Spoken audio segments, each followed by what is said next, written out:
나 발 알끼거린 거 찍었니? 야 그거 좀 넣어줘. 아 이거 기분 나빠가지고 씨. 야야야. 여기 뭐야? 안녕하세요, 모토플렉스 김경수입니다. 저희는 오늘 아주 유명한 차를 들고 왔습니다. 보시다시피 제네시스 G90 2023년식 연식 변경 모델입니다.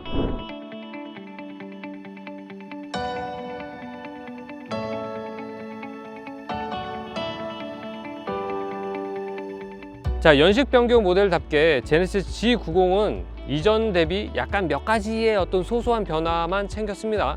그 중에 가장 중요한 거는 이 일렉트릭 슈퍼차저의 기존의 롱휠 베이스 세단에서 적용되었던 것을 이전에 노멀 버전에까지 적용할 수 있게끔 선택의 폭을 넓힌 것이죠. 그리고 또 하나, 이 옆에 측면에서 볼 수 있는 휠, 그리고 좀 전반적으로 제네시스가 가지고 있는 어떤 상품성 자체를 좀 옵션 구성을 조금 변동시켜서 좀 단촐하게 구성했달까요? 자, 우선 외관 같은 경우에는 기본적으로 크게 변하지는 않았어요. 제네시스 G90이 가지고 있는 기존의 모습을 그대로 가지고 있죠. 지난해에 새로운 모델로 이제 탈바꿈하면서 앞에 부분, 이 전면의 얼굴, 그리고 전체적인 모습을 완전히 새롭게 바꿨는데요. 제네시스 G90으로 발전하기 전에 EQ900도 저는 사실 그 모델도 굉장히 좀 남성적이고 좀 각진 디자인이어서 좀 좋아했었는데요. 지금 제네시스 G90 같은 경우에는 굉장히 여성적이면서도 좀 볼륨감 있는 그런 모습으로 바뀌었습니다. 하지만 각부의 이런 디테일들은 굉장히 세밀하게 다듬어 놔서 굉장히 고급차로서의 어떤 그런 느낌을 굉장히 잘 자아내고 있죠. 특히 이 앞에 두 줄짜리 헤드램프, 요거는 사실 제네시스의 전매 특허이기도 한데요. 하나의 어떤 광원을 크게 둠으로써 어떤 광원을 넓게 가져가는 것이 아니라 각각의 LED를 촘촘하게 박아서 그게 약간 보석처럼 보이고 또 넓은 면적을 커버할 수 있는 그런 헤드램프로 좀 자리 잡았습니다. 제가 생각할 때 좀 자기적인 것 같기는 합니다만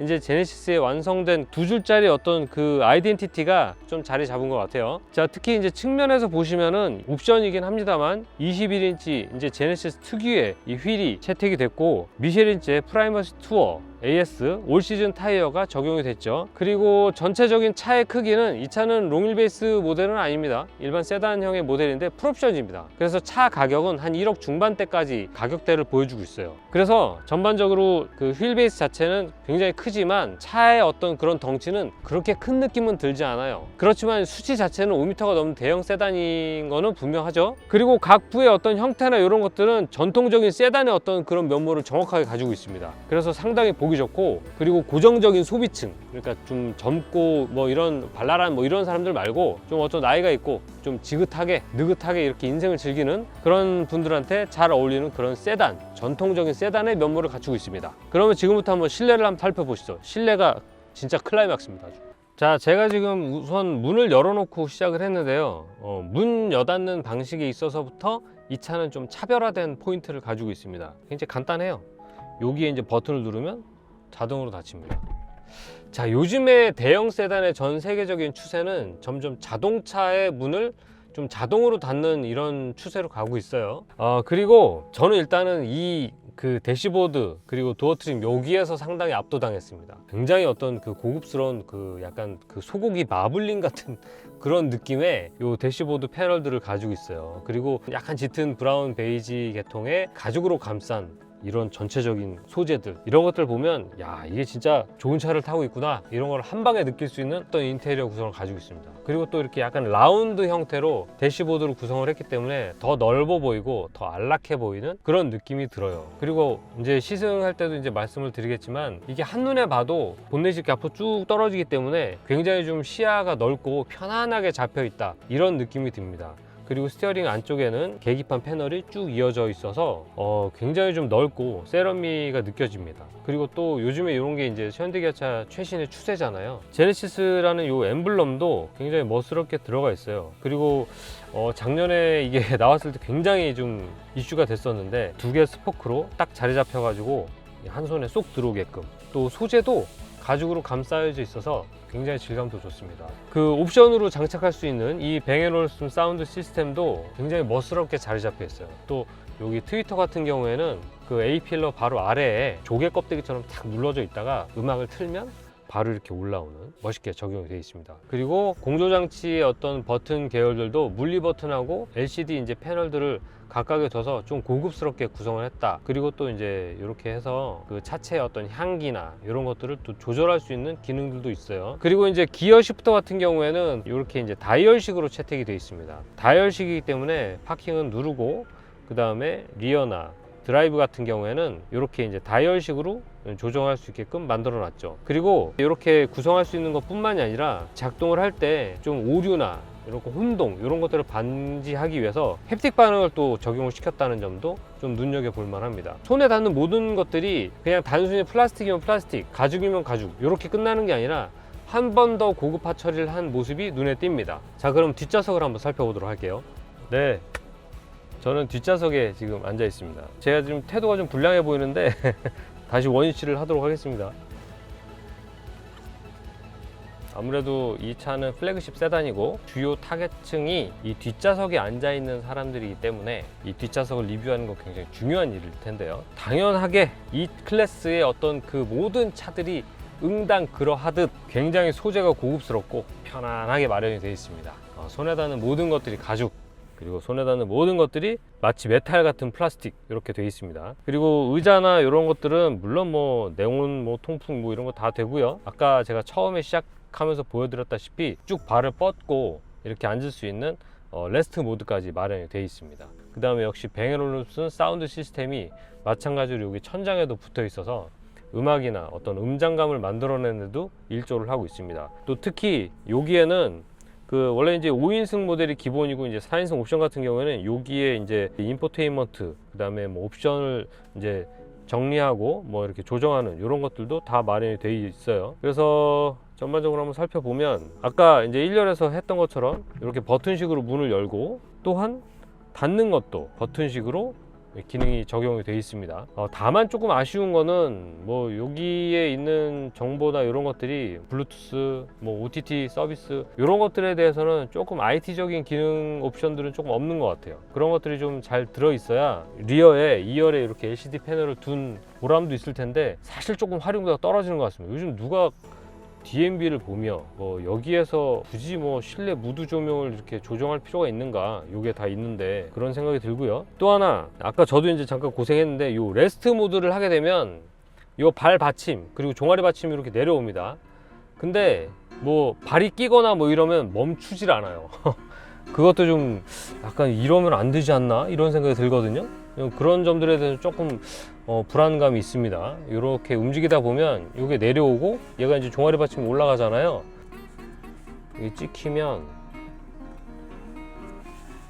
그냥 찌그러져 버립니다. 나 발 끼거린 거 찍었니? 야 그거 좀 넣어줘. 아 기분 나빠가지고 씨. 야야야. 여기 뭐야? 이 콘솔 박스 같은 경우에는 기본적으로 여기에 이제 소독이 가능한 트레이도 마련이 되어 있고 이렇게 이제 뭐 충전이 가능한 무선 충전 패드 그리고 여기에 보면 이렇게 각각의 수납 공간이 마련이 되어 있습니다. 1억 중반대 가격을 주고 구매하는 세단이라고 그러면 저는 사실 여기에다가 뭐 냉장고나 뭐 이런 거를 하나 넣어줄 수 있지 않나 라는 생각이 들었는데 그런 건 없이 약간 그 편안하게 앉을 수 있고 약간 이동의 주안점을 둔 그런 모습입니다. 네, 근데 뭐 그렇게 뭐 나쁘지는 않은 것 같아요. 사실 엄청나게 좋거나 뭔가 신기술이 느껴지거나 뭐 그런 점들은 또 없습니다. 그런 것들은 약간 좀 아쉬운 마음 그런 게 좀 드네요. 자, 제네시스 G90의 소비자들 같은 경우에는 거의 대부분 골프를 즐기실 거예요. 그래서 우리가 트렁크를 항상 볼 때 골프가 뭐 2개 들어가니 3개 들어가니 뭐 이런 얘기 하지 않습니까? 제가 오늘 그거 완전 정리해 드리겠습니다. 제가 골프 시작하고 나서부터 그 트렁크에 대한 그 공간감 그거를 제가 정확하게 지금 이해하기 시작했는데 오늘 제가 제 골프백을 한번 넣어 봄으로써 이 공간감을 한번 살펴보도록 할게요. 보통 이제 뭐 4명이 한 라운딩을 돌지 않습니까? 그러면 이제 4개가 들어가야 되는데 이게 4개가 들어가려면 이게 이제 세로로 이렇게 들어가야 됩니다. 근데 절대 안 들어갑니다. 물론 이제 하프백이나 뭐 이런 그 보스턴백이 들어갈지언정 뭐 이거는 죽었다 깨도 안 들어가요.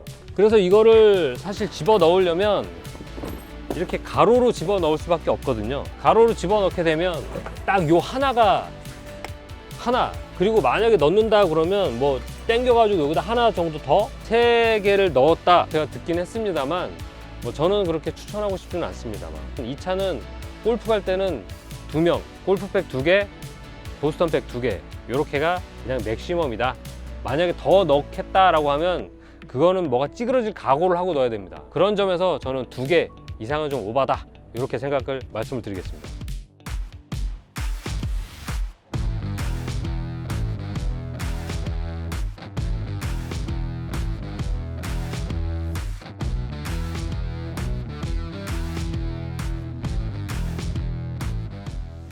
네, 저는 이 제네시스 G90 이제 시승을 시작하기 위해서 차에 올라왔습니다. 자, 아무래도 이 차는 대형 세단이고 플래그십 세단이기 때문에 전반적으로 차의 어떤 성능이나 이런 것들이 분명히 어떤 컴포트한 위주의 성능으로 맞춰져 있을 거라고 생각을 하고 이제 탔는데요. 자, 일단 초기 시동부터 지금 약간 한 60km까지 이렇게 속력을 올려 보니까 상당히 그 정숙한 느낌이 바로 와 닿습니다. 거의 뭐 소리가 들리지 않고 굉장히 좀 정숙하게 상당히 진동이 억제된 상태에서 이제 시승이 시작되는 것 같아요. 일단은 초기 발진 가속 성능 같은 경우에는 워낙에 기존의 그 제네시스 G90이 가지고 있던 어떤 안락함, 이런 어떤 포지셔닝 된 성격 때문에 막 그렇게 신경질적으로 폭발적이고 막 이런 성능이 나오는 것 같지는 않아요. 그리고 참고적으로 미리 말씀드렸다시피 이 차는 V6 가솔린 엔진에 그 마일드 하이브리드 방식을 채택하고 있습니다. 그리고 여기에 과급 방식으로 슈퍼차저를 선택을 했죠. 보통 일반적으로 슈퍼차저를 선택하는 브랜드들 같은 경우에는 미국이나 유럽 예전의 브랜드들이 많이 선택했습니다. 저한테는 슈퍼차저 하면은 제규어가 많이 떠올랐는데요. 뭐 이렇게 하면 좀 옛날 사람이긴 하지만 여튼 이 슈퍼차저가 붙은 경우에는 전반적으로 그 연비가 좀 상당히 좀 별로 안 좋았습니다. 지금 저희가 이 차를 어제부터 시승을 해서 지금까지 쭉 시승을 해본 결과 대략 한 5km? 한 4.5km에서 5km 정도의 연비를 보여주고 있어요. 그러면 대형 세단 치고는 뭐 그렇게 나쁜 것 같지는 않습니다. 슈퍼차저가 달린 모델 치고는요. 자, 일단은 드라이브 모드 같은 경우에는 에코, 컴포트, 스포츠 모드가 있습니다. 그리고 또 조금 더 특별하게 이 차에는 쇼퍼 드리븐 성향을 반영한 쇼퍼라는 그 드라이브 모드를 채택을 하고 있어요. 지금은 에코를 선택하고 있고 일단은 컴포트로 바꿔보겠습니다. 컴포트로 바꾸니까 바로 좀 느낌이 오는 것 같은데요. 이 차는 그 에어 서스펜션을 선택하고 있기는 합니다만 여기에 조금 더 진일보한 그 멀티 챔버 방식을 쓰고 있어요. 그래서 0에서 100km까지의 어떤 그 성능은 정말 가히 발군입니다. 독일 수입 세단에 비교해도 사실 그렇게 뒤처진다라는 느낌을 보여주진 않아요. 그렇지만 이제 조금 더 속력을 올라가는 좀 고속 상황에서는 풍절음이나 노면의 상황을 약간은 더 들이치는 것 같다라는 느낌을 전해주고 있네요. 그리고 엑셀 그 반응에 따라서는 차가 끈하게 이렇게 팍팍 튀어나간다는 느낌은 들지 않아요. 하지만 일단 속력이 붙으면 꾸준하게 올라가는 그런 거는 보여주고 있고요. 참고적으로 V6 가솔린 엔진의 그 슈퍼차저를 더한 이 차의 출력은 한 415마력 정도 됩니다. 앞서 말씀드렸다시피 이 슈퍼차저 같은 경우에는 이 옵션 사항으로 선택할 수 있었죠. 원래는 이제 롱휠 베이스 모델에만 선택할 수 있었는데 숏휠 베이스 노멀 버전에까지 선택할 수 있도록 이제 선택을 폭을 넓혔어요. 그리고 사실 이 차 같은 경우에는 그 현대차의 그 HDP 자율주행 기술이 조금 들어갈 것 같다, 뭐랄까 이게 예견? 이렇게 생각을 해봤는데 이번에는 좀 HDP는 안 들어갔어요. 사실 그건 좀 아쉽긴 합니다. 전반적으로 그 6기통의 어떤 폭발적인 힘보다는 굉장히 좀 마일드하고 부드러운 방식으로 차의 어떤 성격을 규정지었다 라고 보이네요. 이렇게 엑셀링을 해도 막 이렇게 신경질적이거나 막 급하게 좀 속력을 올리는 그런 면모는 보여주지 않고 있어요. 그 제동도 마찬가지인데 제동을 슥 해보면 이게 제동을 했나 싶은 정도로 느낌이 들어요. 그렇지만 이제 속력을 주는 굉장히 포지셔닝을 컴포트한 측면에 많이 맞췄다라는 거를 좀 볼 수 있어요. 그게 또 이렇게 그 스포츠로 바꿔보면 약간 가르릉 하는 느낌이 듭니다. 이렇게 소음 자체가. 그럼에도 불구하고 엑셀링 자체는 그렇게 뭐 폭발적으로 막 또 이렇게 스포츠 모드로 바꿨다라는 느낌까지는 들진 않아요. 이 모드 간의 어떤 주행감의 차별성은 크게 없다 이렇게 보여집니다. 그리고 이게 진짜 엔진 사운드 같지는 않거든요. 이렇게 가상 사운드를 통해서 이렇게 들려주기 때문에 사실 이게 좋은 느낌은 안 듭니다. 제가 개인적으로 이 가상 사운드를 별로 안 좋아하기 때문이기도 해요. 그렇지만 이 전반적으로 어떤 수준 자체는 속력이 붙는 느낌? 그런 것 자체는 굉장히 좀 두텁고 토크감이 확실히 들어옵니다. 일단은 덩치가 큰 차임에도 불구하고 토크가 이제 50 토크가 넘어버리기 때문에 이 큰 덩치를 확 휘두르기에는 크게 뭐 모자란 건 없어요. 그리고 또 하나는 전반적으로 그 차체를 이렇게 거동시키는 것 자체가 좀 느긋하게 앞으로 막 확 갔다가 확 쓰고 전반적으로 차를 크게 돌리는 거에 포지셔닝이 아니라 느긋하게 깔고 들어간다 할까요? 그래서 속력을 막 이렇게 지금 제가 엑셀에 올라타고 있는데도 저속으로 달 때나 고속으로 달 때나 풍절음 정도? 약간 진동이 커진다? 이런 느낌의 정도의 차이만 있지 큰 차이는 없는 것 같습니다. 일단 뭐 차 좋아요. 차를 막 이렇게 상당한 고속에서 이렇게 흔들어 봐도 적절하게 차를 잡아주고, 스티어링을 좀 민감하게 막 튼다고 해도 차의 어떤 롤링이나 뭐 피칭 이런 것들을 서스펜션 시스템이 굉장히 적절하게 잡아주고 있는 것 같아요. 크게 회전 구간에서 60km에서 80km 정도에서도 좀 과감하게 틀어봤는데도 뒤가 털리거나 혹은 뭐 따라오지 않거나 이런 점들이 보이진 않아요. 옵션 중에 하나가 그 사륜구동 옵션이 있지 않습니까? 그렇기 때문에 빠르게 좀 진입을 해도 차량의 어떤 그 주행의 곡선을 정확하게 타고 들어간달까? 그런 측면에서 되게 도움이 되는 것 같습니다. 저 같은 경우에는 G90을 만약에 구입을 하게 되면 이 사륜구동 옵션은 꼭 집어넣어야 될 것 같다는 생각이 들어요. 시종일관 이렇게 좀 부드럽고 낭창하게 주행이 되는 거를 느낄 수가 있어요. 그리고 뭐 다양한 주행 모드가 있긴 합니다만 사실 주행 모드 간의 그 모드 편차가 크진 않기 때문에 아마도 제 생각에는 그냥 컴포트 모드로 놓고 다니지 않을까. 오너 드리븐 소유자 같은 경우에 말이죠.